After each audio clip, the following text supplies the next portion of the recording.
Welcome to another episode of AdventureSphere. Today I'll be covering Jonathan Lee Oranday, a man missing from Dallas, Texas.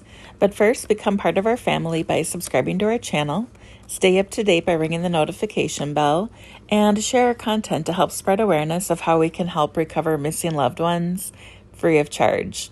You never know who may see it, how hurt their heart may be if their family is incomplete, or how you may be a hero to them. Information shared in this episode is open sourced. The places I mention are shared with my blessing, so Jonathan can be reunited with his family, regardless who higher powers work through. The description box has our email address if you'd like to share insight on any cold case confidentially, know someone missing with a vehicle and would like them featured on our channel and searched for, or to donate equipment. The video of Google Earth has a measurement from a starting point theory or known location and goes out to possible search areas. In Jonathan's instance, he was at his girlfriend's home in the 2900 block of Cottonwood Lane. We focus on bodies of water within 5 miles from home, their last cell phone ping, last known location, and sentimental sites where water is deep enough to hide a vehicle. If an area has been heavily searched, we may expand the search area, but please keep in mind that accidents tend to happen closer to home.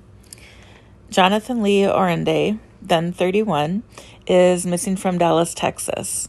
His last date of contact was Saturday, March 21st, 2015.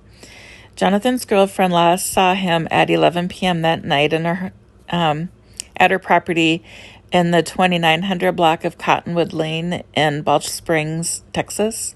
He was working on a vehicle outside. She went to bed, and then when she woke up, he was gone, and he hasn't contacted any family or friends since then.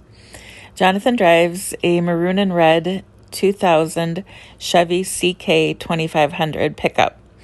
His Texas license plates are BZP4951. They expired in 2014. The Balch Springs Police Department can be reached at 972-557-6000. On the 21st, the night that he disappeared, it was 55 degrees out and just 0.04 of an inch of rainfall.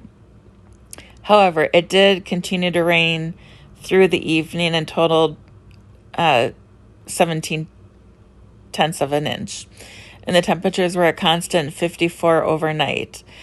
So the rain isn't cold enough to freeze. He might have been hydroplaning somewhere and went off road. Is about the only thing that happens up here that I can think of that might be correlational to Texas. There is a pond about 2,600 feet west. It's by the Bitter Creek Park to look at. I would be curious. I think there was a turn or a really sharp bend on the road right there. There's also the Trinity River. And then there's water right across from the Trinity Forest Trail parking lot. There's a pond there. There's water on Brutton Road and Moonlight Avenue. Another water body at the Mesquite Police Department gun range. Just east of there is a pond. It'd be kind of unlikely that he would be there just because the police department and everything, but maybe he's thinking that would be the place to go because we wouldn't expect to look there. And then there's water at the Sand Branch on South Beltline Road and a pond at Cherrybrook Drive and North Prairie Creek Road.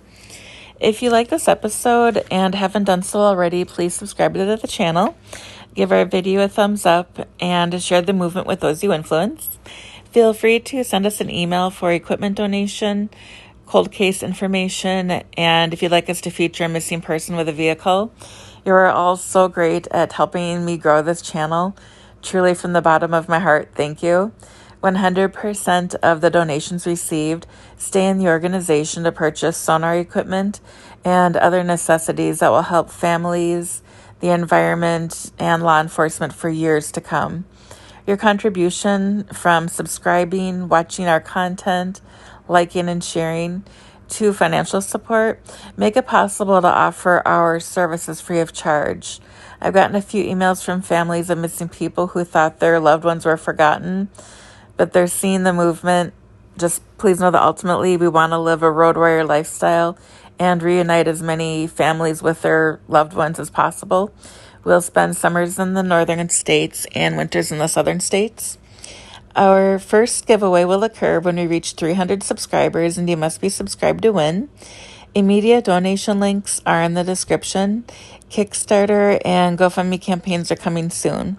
The video will play so you can see the entire search area. Maybe you'll find something that I missed, and if you do, please let me know about it. Thanks for watching. Stay safe, and remember that we love you.